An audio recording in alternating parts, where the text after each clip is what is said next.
Liebe Chantal, vielen Dank, dass du dir wieder die Zeit genommen hast, dass wir weitermachen mit der Serie Noch Fragen zum Thema rituelle Gewalt, die du selber erleben musstest.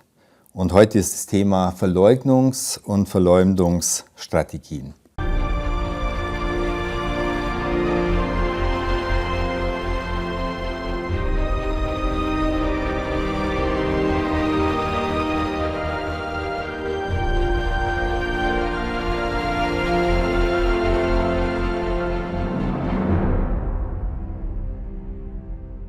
Ihr müsst feststellen, dass mit eurem Leiden oft mit dem Entrinnen aus den Händen der Täter es lange nicht vorbei ist, sondern dann beginnt oft ein anderer Spießrutenlauf und viele schmerzliche Dinge. Und wir möchten jetzt mal deine Seite hören, wie es dir damit ergangen ist oder dir damit ergeht, was da läuft, was da bewusst geschieht, was unbewusst geschieht. Da möchte man gerne ein bisschen verstehen, was eigentlich in einer betroffenen Person vor sich geht, wenn sie auf Menschen treffen, die das dann anzweifeln oder nicht glauben. Vielleicht kannst du mal ein bisschen berichten und Einblick geben, wie es dir dabei geht. Ja, also ganz ehrlich, es ist ganz schwierig. Es fühlt sich an wie eine Retraumatisierung in den meisten Fällen. Vor allem dann, wenn man vielleicht ganz am Anfang es endlich mal schafft, etwas darüber zu berichten und man vielleicht noch nicht ganz so stabil ist. Und dann hat man so dieses Bedürfnis, diesen Schmerz, den man innen jahrelang mit sich herumgetragen hat, und was ja meistens haben wir ja darüber geschwiegen, wir Betroffenen, und mussten auch schweigen. Und wenn wir dann das schaffen, endlich mal einen Brocken rauszugeben und darüber zu sprechen und dann dummerweise eine Person gegenüber sitzt, die das nicht glaubt oder die das anzweifelt, ist das ein ganz schwerer Schmerz. Das muss ich wirklich zugeben. Kannst du ein bisschen erklären, was da in dem Moment dann abläuft, wenn jemand so kritisch schaut oder einfach ein dickes Fragezeichen hinter einen setzt?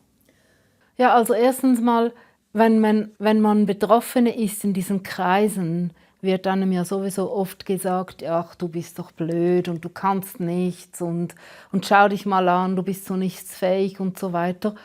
Und wenn man dann darüber spricht und eine Person einem sagt, also das kann nicht stimmen, dann ist es, also für mich zumindest, immer wieder eine Botschaft, wie zu sagen, also die Person sagt mir ja im Prinzip, möglicherweise lügst du oder möglicherweise bist du psychisch nicht ganz gesund oder so. Und das ist ein Schmerz, weil es schreit ja in einem drinnen. Und ich weiß noch, ich habe innerlich so diesen Schrei gehabt und konnte es auch nicht sagen, so, hört mir doch endlich mal zu, merkt ihr denn nicht, dass ich eine ehrliche Person bin? Ich will euch doch eigentlich noch sagen, was ich erlebt habe und was auch noch andere erleben. Also das war so meine Motivation und ich habe es meistens am Anfang jedenfalls gar nicht verstanden, dass man solche Dinge nicht glauben kann. Also das war für mich eine Erfahrung, die ich gemacht habe, womit ich ganz am Anfang, wo ich, sagen wir mal, die erste Brocken da, ich darüber reden konnte, gar nicht damit gerechnet habe, dass man das eventuell nicht glauben könnte.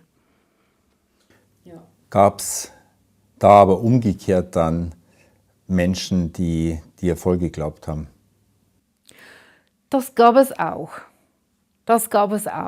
Aber erst, würde ich sagen, so mit der Zeit auch, das hatte aber auch mit meinem Zustand zu tun, wo ich dann auch ruhiger wurde, wo ich dann auch stabiler wurde und auch die Dinge so langsam besser erklären konnte. Weil ganz am Anfang ist es so wie einfach so herausgesprudelt, so ziemlich unkoordiniert und auch chaotisch. Ja, einfach so emotional halt, einfach auch aus der Emotion heraus und nicht aus der Ruhe heraus. Und wo ich dann stabiler wurde und auch ruhiger wurde und ich auch aus der Ruhe raus sprechen konnte, da bin ich schon auf Menschen gestoßen, die mir geglaubt haben. Ja. Und mittlerweile kann ich kann das auch verstehen heute, dass es auch ganz schwierig sein kann für ein Gegenüber, solche Dinge zu glauben, wo man vielleicht noch nie davon gehört hat. Also eben, wir reden ja da von ritueller Gewalt und manchmal wirklich sehr, soll ich sagen, halt bizarre Sachen, die wir halt sagen, die wir halt erlebt haben und die man halt eben nicht hört, weil es sollte ja eigentlich gar nicht niemand hören. Also es sollte ja eigentlich unter dem Deckel gehalten werden, unter diesem Schweigen, das ist ja das Ziel der Täter. Und kann ich schon verstehen, dass da vielleicht so im ersten Moment Unverständnis ist oder Zweifel, aber sicherlich auch Angst, weil das eben halt ein dramatisches Thema ist. Wir wollen ja ein bisschen nachfühlen, was in einem vorgeht, der gerne helfen möchte. Wir haben bestimmt auch hier Zuschauer, die daran Anteil nehmen und die natürlich auch persönlich mit der Sache, wenn sie mal damit zu tun haben, umgehen sollen. Also wir möchten ihnen einfach ein bisschen auch eine Hilfe geben und Verständnis für euch als Betroffene. Wie würdest du heute eben vorgehen, wenn du jetzt mit jemand sprichst, wie er sich verhalten soll gegenüber jemandem, der ihm solche Dinge erzählt? Ja, ich wünsche mir schon mal einfach ein Zuhören und Dinge, die man nicht versteht, wünsche ich mir, dass man fragt. Warum kommst du jetzt auf diesen Gedanken? Warum denkst du, dass deine Erinnerungen stimmen? Wie hast du das herausgefunden oder so? Einfach das Nachfragen, damit man auch die Möglichkeit hat zu erklären, weil manchmal sind für mich die Dinge ganz normal, was halt für ein Gegenüber vielleicht nicht normal ist. Und ich wünsche mir, dass das Gegenüber nachfragt. Das ist das. Aber eben nicht zweifelnd, nicht von Haus aus schon, das kann ja eh nicht stimmen, was du sagst, sondern aus Interesse. Genau, richtig. Aus Interesse heraus und mit dieser Einstellung auch, ja, was ist, wenn das stimmen würde? Und das ist das, was ich immer sage, weil es stimmt ja, was wir Betroffene erzählen. Und wenn man diese Haltung hat, dann sieht man die Dinge auch. Also man kann ja recherchieren, man kann ja in Fachbüchern nachlesen.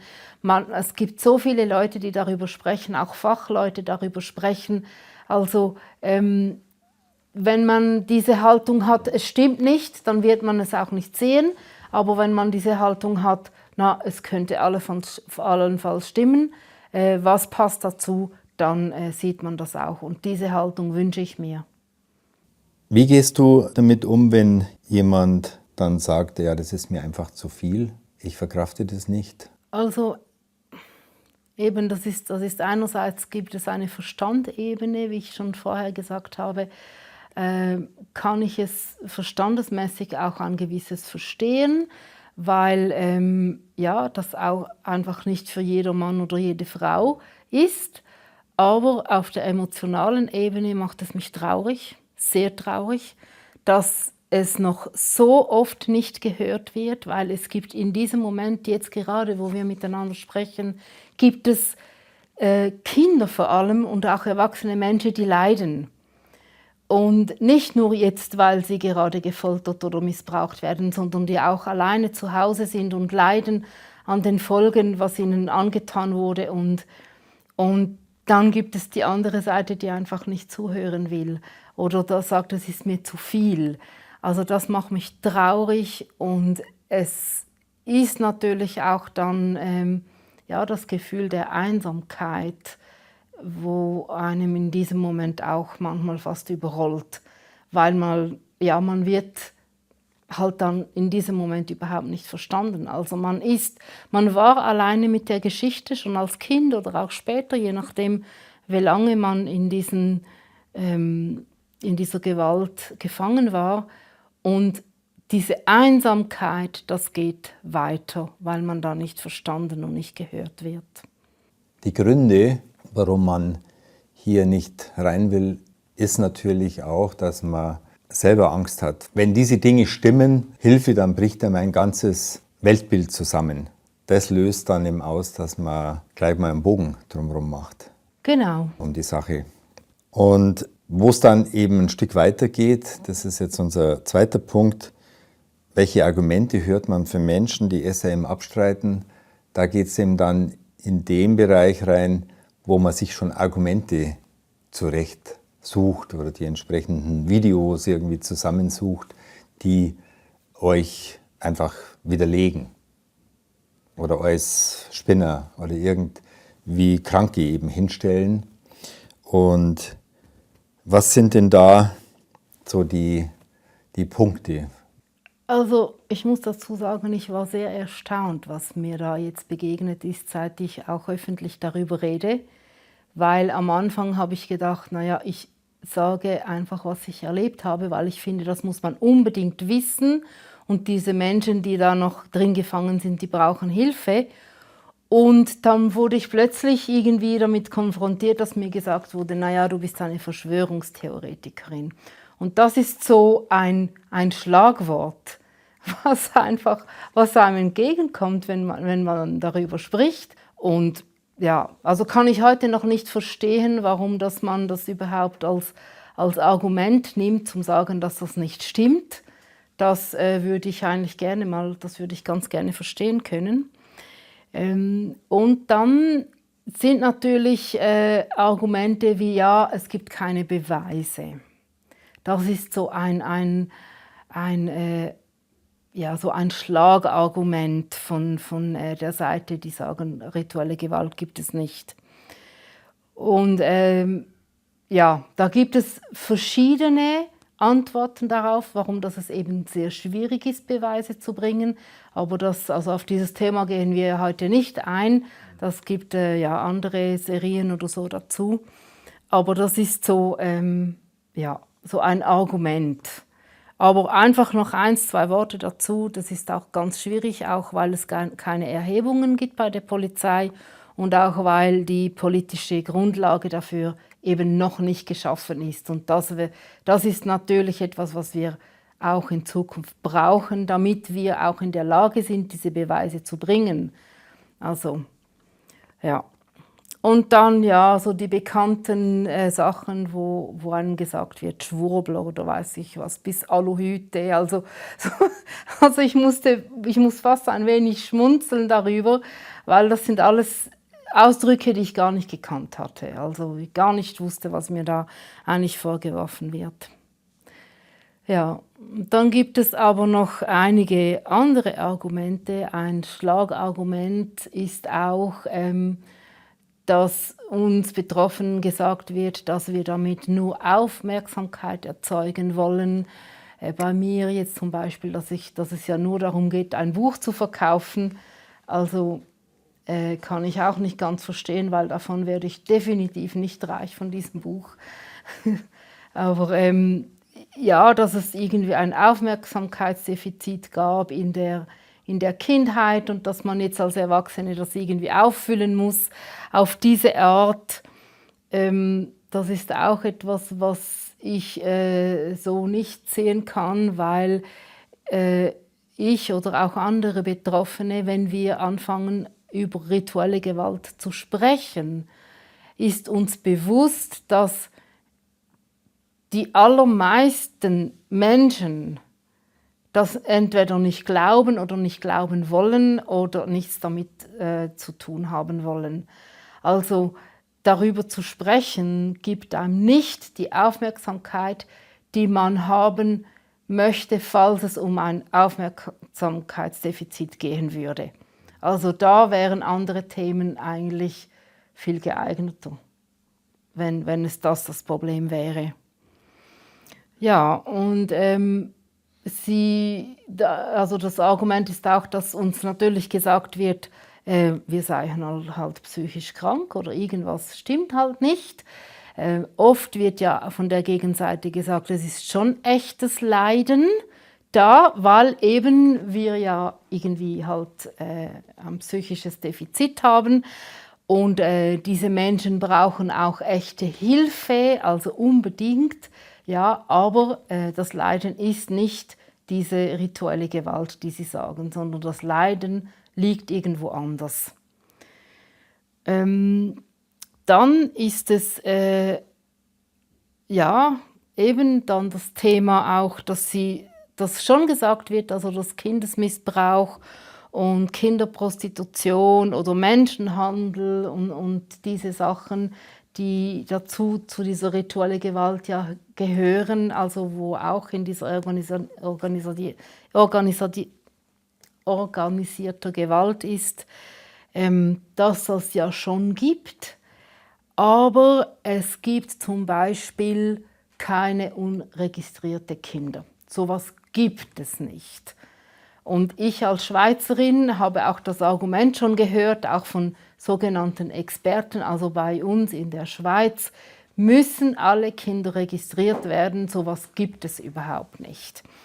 Also, und dass auch gesagt wird, auch zum Beispiel Opferungen von Kindern oder von erwachsenen Menschen zur Ehre Satans zum Beispiel oder irgendeine andere Gottheit, sowas gibt es nicht. Oder Kannibalismus gibt es nicht. Also es wird von der Gegenseite her eigentlich bestimmen, was es gibt und was es dann nicht gibt. Also Erinnerungen an sexuellen Missbrauch, das gibt es. Also ja, das glauben wir dir, dass du das erlebt hast. Aber was dann weitergeht, das glauben wir dir nicht. Und das ist dann für mich schon auch die große Frage. Also wer bestimmt denn das? Also wo ist dann Ihr Argument zu sagen, uns Betroffenen, das ja und das nein? Also das habt ihr erlebt, das habt ihr nicht erlebt. Hast du mit solchen Menschen auch geredet oder haben sie irgendwie gefragt? Ist da mal ein Diskurs zustande gekommen mit solchen, die irgendwie da ein Fragezeichen setzen? Ja, genau. Ich habe ganz wenige Diskussionen gehabt und auch Mails. Aber die Erfahrung, dass die Menschen einfach diese Argumente halt sagen oder auch in Reportagen oder so, das ist eher, dass sie das einfach sagen, ohne nachzufragen. Hast du den Eindruck, dass die Medien in dem, was jetzt hier als Meinung vertreten wird, eine Rolle spielen oder eine starke Rolle spielen? Also kriegst du das mit, dass die Leute halt irgendwas übernehmen, mal was gehört haben von QAnon oder irgendwelchen Sachen und dann eben das nur nachreden und nie selber geprüft haben? Das kommt mir so vor, aber ich kann es auch nicht beweisen, ob die das tatsächlich einfach übernommen haben. Aber so kommt es bei mir an, wenn ich da zuhöre oder mir irgendwelche Reportage oder so schaue. Weil die Reportagen sind ja oft schon ziemlich einseitig. Das sind sie, meiner Meinung nach auch, ja. Ja, jetzt gehen wir noch ein Stück weiter, weil es nämlich nicht nur Verleugnungsproblematik gibt, dass man diese Dinge einfach nicht sehen will, nicht sehen kann, sondern auch Verleumdungsstrategien, wo man eben sowohl die Betroffenen als auch die Traumatherapeuten oder die Leute, die ihnen da helfen wollen, dass man die eben im Misskredit zieht und wirklich auch anklagt, wie in Amerika. Die False Memory Thematik ist da eben bekannt seit Jahrzehnten mittlerweile. Kannst du da ein bisschen was dazu sagen über diese Bewegung, was du da persönlich auch erfahren hast, beziehungsweise eben darüber gehört hast? Ja, das ist auch so ein Argument, das mir entgegengekommen ist, diese False Memory, also das heißt ja falsche Erinnerungen. Das habe ich schon Mühe mit dem Begriff, falsche Erinnerungen. Also für mich ist eine Erinnerung eine Erinnerung. Und wenn eine falsche Erinnerung kann es gar nicht geben, meiner Meinung nach. Sonst ist es ja keine Erinnerung, sondern eine Einbildung. Also da finde ich schon der Begriff ganz, ganz schwierig, weil es schon mit dem Begriff eigentlich Verwirrung gibt in dieser Thematik. Diese False Memory Foundation, also das wurde ja in Amerika gegründet und das wurde von einem Ehepaar gegründet und ich glaube, der Mann, der wurde eben angeschuldigt, seine Tochter sexuell missbraucht zu haben. Und dieses Ehepaar, das war eine Erziehungswissenschaftlerin und ein Mathematiker. Und die haben dann diesen Verein gegründet für Menschen, die eben fälschlicherweise angezeigt oder angezeigt werden wegen sexuellen Missbrauch und obwohl das überhaupt nicht stattgefunden hat, eben aufgrund von sogenannten falschen Erinnerungen. Und diese False Memory ist dann irgendwann auch nach Europa gekommen, also in Deutschland ist es immer noch aktiv. Das wurde, glaube ich, 2012 in Deutschland ist es dann angekommen und die machen so Vorträge, wie zuverlässig ist unser Gedächtnis oder sie setzen sich eben ein für falsch beschuldigte Menschen und sagen auch, dass eben solche falsche Erinnerungen sehr oft eigentlich durch Therapeuten erzeugt werden. Also ein Mensch, der instabil ist, der psychische Krankheit hat oder einfach, wo ihm nicht gut geht und er geht in die Therapie und dass dann eigentlich der Therapeut ihm suggeriert, na, du hast doch noch etwas mehr erlebt, du hast ja sogar satanische rituelle Gewalt erlebt und dass dann da eigentlich falsche Erinnerungen, was es meiner Meinung nach nicht gibt, aber einfach halt falsche Bilder erzeugt werden und dann die Behauptung kommt, das haben wir erlebt und dass es dann auch so zu Anschuldigungen kommt. Jetzt meine Meinung dazu. Ich habe ja selber mehrere Jahre lang auch mit psychisch kranken Menschen gearbeitet und ich habe viel mit Therapeuten und also Psychologen und auch Psychiater oder auch Frauen zusammengearbeitet und es gibt tatsächlich Therapeuten, die nicht sauber sind, die nicht sauber arbeiten. Das gibt es. Also da kenne ich welche, wo ich wirklich niemandem empfehlen würde. Bestimmt gibt es welche, die auch irgendwie falsche Imaginationsübungen machen und die auch falsch geführte Hypnosetherapie anbieten oder die auch die Träume, die man hat, extra falsch deuten und vielleicht irgendwie das Ziel haben, der Patientin in die Abhängigkeit zu bringen, vielleicht das Ziel haben, damit Geld zu machen, wie auch immer. Das streite ich überhaupt nicht ab. Das weiß ich wirklich, dass es das gibt, tatsächlich. Aber es rechtfertigt nicht meiner Meinung nach, dass es eben rituelle Gewalt nicht gibt. Also da sehe ich sehe die Grundlage nicht dafür. Ich sehe das Argument überhaupt nicht dafür. Und das ist ein ganz, ganz schwieriger Punkt, was einfach viele Therapeuten, die wirklich gut sind und die auch die Betroffenen brauchen würden, dann halt wirklich in ein ganz, ganz falsches Licht gezogen werden. Und auch die Betroffene dann halt auch nicht die Hilfe bekommen, die sie eigentlich bekommen sollten, dringend bekommen sollten. Die finden dann auch keine geeignete Therapeuten mehr, weil dann die Therapeuten sich ja gar nicht mehr getrauen, solche Menschen, die von ritueller Gewalt betroffen sind, zu behandeln, weil eben sie dann vielleicht noch angeschuldigt werden, irgendwelche falsche Erinnerungen erzeugt zu haben. Also das ist wirklich ganz schwierig, diese Foundation da, diese False Memory, was die anrichten bei den Betroffenen und bei den Therapeuten, die wirklich helfen wollen. Die wirklich helfen wollen, ganz richtig, ja. Und was ganz wichtig ist, es ist ja so, dass die dissoziative Identitätsstörung sehr oft eine Folge ist, wenn man rituelle Gewalt erlebt hat. Also das ist die Persönlichkeit, die sich ja spaltet aufgrund von den vielen Traumas, dass da verschiedene Anteile dann ja, diese Trauma auch tragen. Und diese False Memory, die streitet das ab, dass es eine dissoziative Identitätsstörung geben kann aufgrund von Traumas.